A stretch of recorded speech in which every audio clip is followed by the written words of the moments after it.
আসসালামু আলাইকুম। আজকের রেসিপিতে থাকছে বিয়েবাড়ির স্পেশাল বোরহানি। প্রথমে পুদিনা পাতা, ধনে পাতা ও কাঁচামরিচ,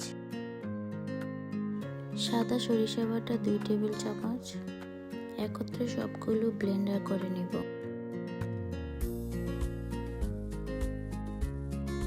একটি পাত্রে মানমতো টক দিয়ে নিয়েছি, এর সাথে স্বাদ মতো চিনি দিয়ে ভালো করে ফেটাতে হবে।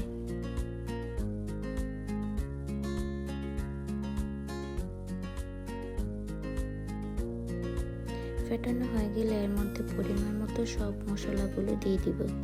এখানে বিট লবণ, জিরে গুঁড়ো, গোলমরিচ গুঁড়ো এবং ব্লেন্ডার করা মিশ্রণগুলো একত্রে মিশিয়ে নেব।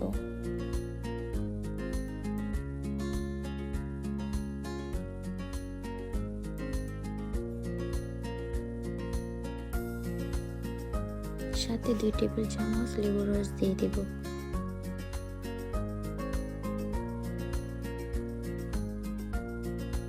এবার ভালো করে মেশানোর পর হয়ে যায় বিয়েবাড়ির স্পেশাল বোরহানি। যদি কেউ এর চেয়ে পাতলা খেতে চাও তাহলে ঠান্ডা পানি মিক্স করে নেবে, তাহলেই হয়ে যাবে।